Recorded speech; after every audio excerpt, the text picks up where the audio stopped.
For a couple of weeks in early April, this red-bellied woodpecker worked several hours every day, excavating a nest for his mate in a dead tree in our backyard. It must have been some nest. Must have had everything but hot and cold running water, because a pair of starlings decided they wanted it.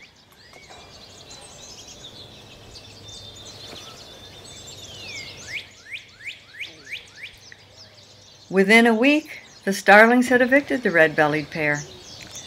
I found it kind of hard to believe, having watched a red-bellied during our early spring snowstorm stand his ground against a starling that tried to take his food. But starlings are so combative that maybe the woodpeckers just decided they didn't want to take the heat. Lots of people hate starlings because they're so pushy, and because they never dig their own nests. They mooch. Anyway, those starlings faced their own home invader a week after they muscled in on the red-bellied pair. A northern flicker, a larger woodpecker than its cousin, began trying to drive out the female starling, who was probably incubating eggs. At first, her mate sat in the flicker's personal space, hoping the intruder would take the hint and leave. When that didn't work, the starling barreled past him into the hole and then turned. On guard! The starling clamped down on the beak of the flicker and hung on for dear life, while the flicker braced his forelegs and his tail against the trunk in the tug-of-war.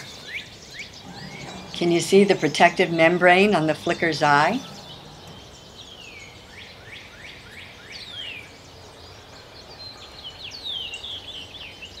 The birds nearby sang on unconcerned about their fight, while the two combatants struggled silently.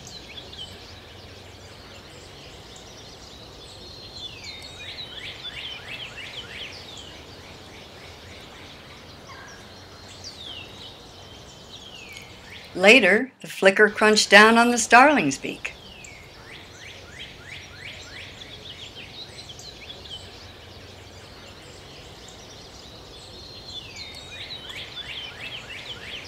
It remains to be seen whether the starlings will be allowed to raise their brood in peace in that hole.